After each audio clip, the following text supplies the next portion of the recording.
The Galactic Academy floated in quiet orbit above a blue gas world. Its halls were wide and bright, built for many kinds of beings. Students from dozens of species moved through the corridors, speaking in soft clicks, hums, and lights. Humans were rare here. That was why many eyes turned when James arrived. James was not tall compared to others. He was not loud. He walked with slow steps and kept his hands at his sides.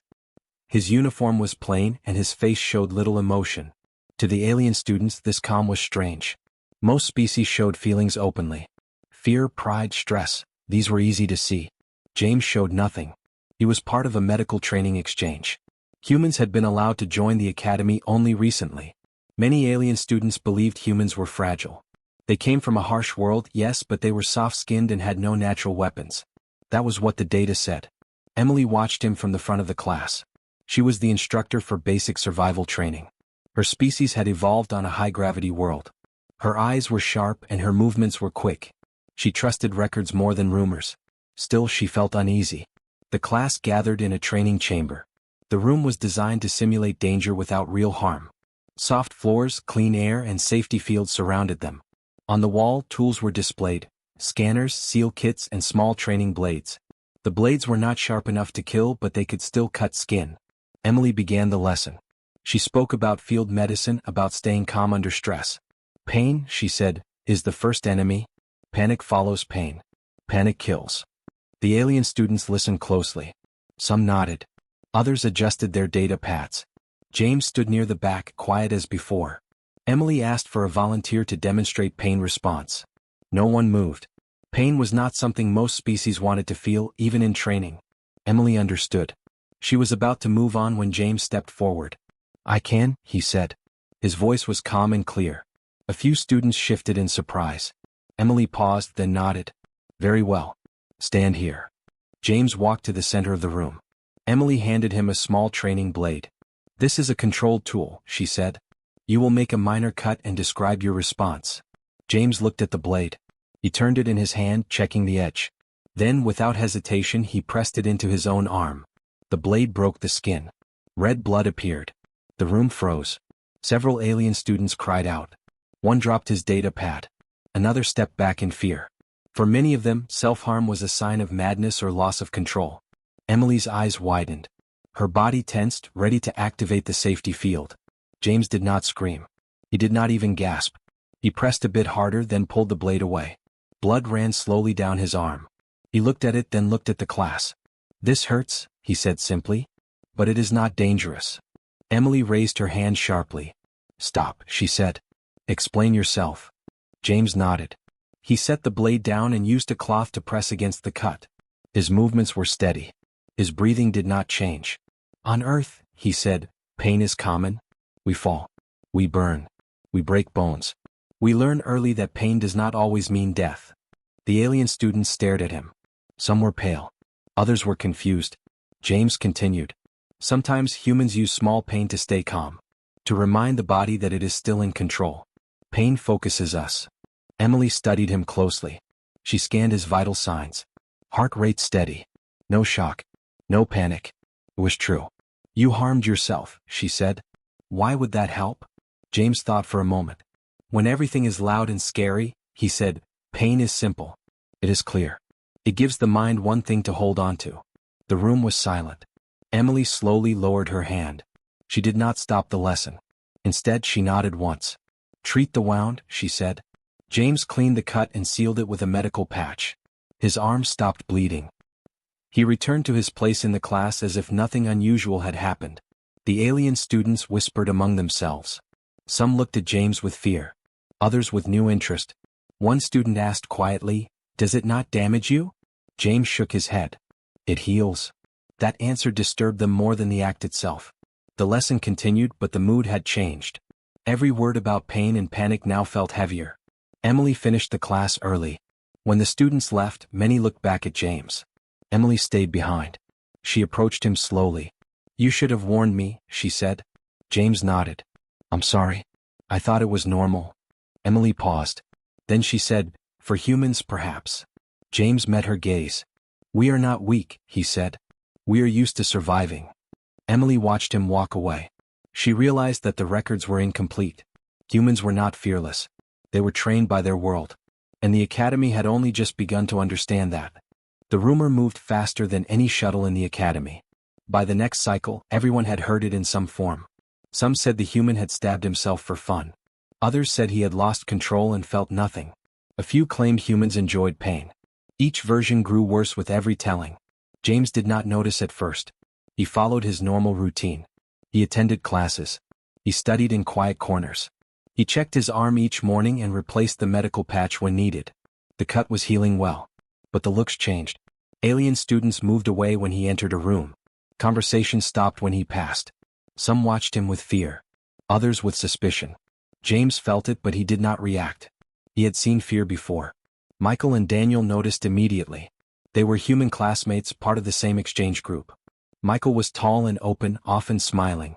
Daniel was quieter, thoughtful, always watching others. Both had grown used to being different here, but this was worse. In the dining hall, Michael tried to laugh it off. "It's just a misunderstanding," he said to a group of alien students. James didn't go crazy. It was a lesson. One alien shook his head. "You injure yourself," he said slowly. "That is not learning. That is damage." Daniel spoke next. "Humans feel pain," he said. "We just don't let it control us." That did not help. Whispers followed James everywhere. Some alien students avoided shared equipment after he used it. One requested a schedule change so they would not be in the same room. The Academy staff did not act, but they watched closely. Jessica watched too. She was not human, but she was curious by nature. Her species valued careful study over fast judgment. She did not believe rumors easily. She began observing James from a distance. She saw him in the lab working with steady hands. She saw him help another student lift a heavy crate without complaint. She saw him pause between tasks to adjust the patch on his arm, cleaning it properly before resealing it. There was no recklessness, no pride, only care.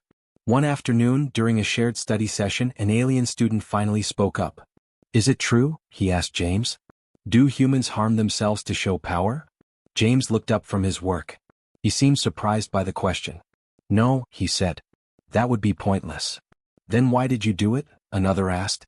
James thought for a moment. "Because panic kills," he said. "Pain doesn't." The room went quiet. Michael added, "On Earth, pain is everywhere. You learn to work through it or you stop moving." Some alien students looked disturbed. Others looked thoughtful. Still, fear stayed. Later that day, a small accident happened in the engineering wing. A power line overheated, releasing smoke. Alarms sounded. Lights dimmed. Several students froze in place, unsure what to do. James did not. He covered his mouth, checked the heat levels, and moved to shut down the line. His injured arm brushed against a hot panel. Pain flared. He did not stop. Jessica saw this from across the room. She watched his face. There was no anger, no thrill, only focus. When the situation ended and the smoke cleared, James finally sat down. He checked his arm again. The wound had reopened slightly. He cleaned it and sealed it once more. Jessica approached him. "Does it not bother you?" she asked. "The pain?" James said. She nodded. "It does," he replied. "But it reminds me I'm alive and thinking. If I panic, I make mistakes." Jessica considered this. "You use pain like a tool." "Yes," James said. "Not a weapon." That was when she understood. The aliens had believed the act was about strength, about showing fearlessness. But it was not. It was about control. Jessica began to speak up after that. When others whispered, she corrected them. "He is careful," she said. "He is trained. This is not madness." Slowly, some listened. Michael and Daniel noticed fewer stares, fewer steps back. Not all fear was gone, but cracks had formed. James remained the same. Quiet, focused, healing. The Academy had not yet accepted humans, but it had begun to question its assumptions. The emergency began without warning. James was in a storage corridor when the lights went out. The hum of the station died in a single breath. Silence followed, thick and heavy. Then the cold began to creep in. Emergency alarms flickered weakly before going dark. The Academy lost power. Across the station, alien students froze. Many relied on constant climate control. The sudden drop in heat shocked their bodies. Fear spread fast. Some shouted. Others curled in place, unsure what to do without guidance systems or light paths. James stood still for 1 second. He breathed in. He felt the cold. He felt the dull ache in his injured arm. Then he moved. He activated a manual light on his wrist and checked the corridor map etched into the wall. Emergency shelters were 3 sections away. He could hear voices echoing nearby, confused, scared. "Follow the light," he called out. A group of alien students emerged from the dark. Their eyes were wide. One was shaking badly. "The doors won't open," one said. "The system is dead." "Manual release," James replied. "Show me the door." He reached the sealed hatch and pulled open the access panel. The metal was cold and stiff. Using his injured arm, he turned the release wheel. Pain shot through him. His jaw tightened. He did not stop. The door opened with a loud hiss. The aliens stared at him. "Move," James said calmly. "Stay close." They followed. As they moved through the dark halls, panic sounds echoed from other sections. James spotted 2 more humans ahead, John and Ashley. They were helping an alien student who had collapsed from shock. "Shelter C," James said. "That way." John nodded at once. Ashley adjusted her grip and followed. The halls grew colder. Frost began to form on the walls. Some alien students slowed, their bodies not built for such conditions. James took the lead. He set a steady pace. Not too fast. Not too slow. At one junction, a ceiling panel had fallen, blocking the path. Ashley hesitated. "We'll have to go back." "No," James said. He tested the weight of the panel. "Help me lift." John moved beside him. Together they pushed. James used his injured arm again. Pain burned sharp and clear. He focused on it.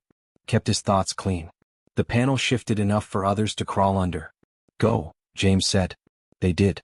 As they reached the shelter door, more students arrived from different paths, drawn by the light and sound of calm voices. The shelter was cold but sealed. Manual heaters could be activated inside. James entered last. Inside, the alien students gathered close together. Some were shaking hard. One stared at James's arm, where blood had soaked through the patch again. "You're hurt," the alien said. "I'll fix it," James replied. He sat down, cleaned the wound, and sealed it once more. His hands did not tremble. An alien student finally spoke what many were thinking. "You should be screaming." James looked up. "Why?" "That pain," the student said. "It should break you." James shook his head. "Pain is information," he said. "It tells me what's wrong. Panic lies." The shelter grew quiet. Minutes passed. Then more. The heaters began to work. Warmth slowly returned. Emily's voice came through a weak speaker at last. Power was being restored. Rescue teams were moving. Relief washed over the room. Alien students looked at James differently now. Not with fear. With understanding. They had seen him use pain, not chase it. They had seen control, not madness. When the lights finally came back on, the academy was changed. And they knew it. After the power was fully restored, the academy returned to its normal rhythm. Lights shone again in the halls. Heat flowed through the walls. Classes slowly resumed. But the memory of the emergency did not fade. It stayed with everyone who had been there. Lauren and David did not return to teaching right away. They were senior analysts for the academy, responsible for safety review and behavioral study. When something unusual happened, they watched. When something changed understanding, they recorded it. They sat together in a quiet review room. The walls were dark and the screens floated in the air before them. On the screens were recordings from the emergency, hallways, shelters, storage corridors. Time stamps glowed softly. Lauren activated the first clip. It showed the moment the power failed. Alien students froze. Some screamed. Others dropped to the floor. Fear spread like a wave. David watched carefully. "Pause," he said. Lauren stopped the clip. "Notice their response," she said. "Total system dependence." David nodded. "Remove comfort and they collapse." They moved to the next clip.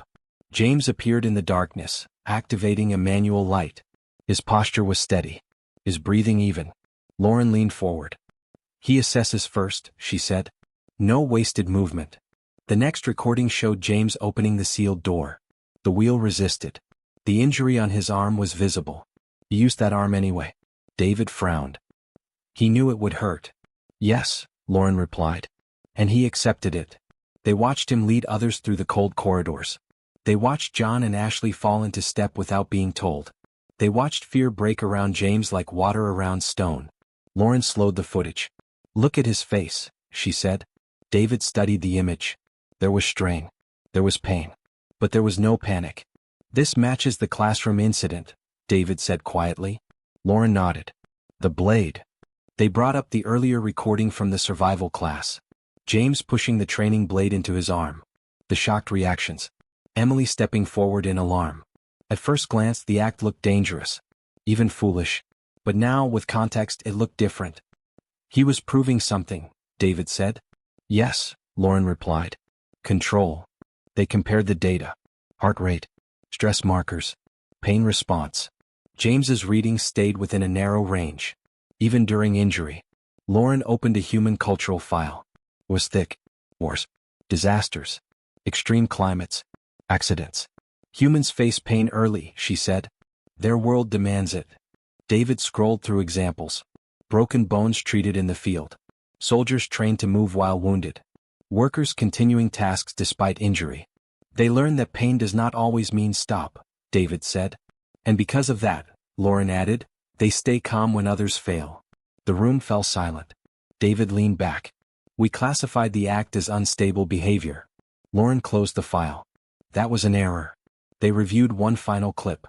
In the shelter, an alien student asked why James was not screaming. James's reply played again. Pain is information. Panic lies. Lauren felt a strange respect. This was never about harm, she said. It was training. Mental and physical. David nodded slowly. Humans don't chase pain. They survive it. They filed their report late into the cycle. Words were chosen carefully. Old labels were removed. New ones added. Not dangerous. Not broken. Adapted. Reliable under stress. When the report was sent, the Academy records shifted. Quietly. Officially. James never knew how closely he had been studied. But from that day on, when systems failed and fear rose, instructors looked to the humans first.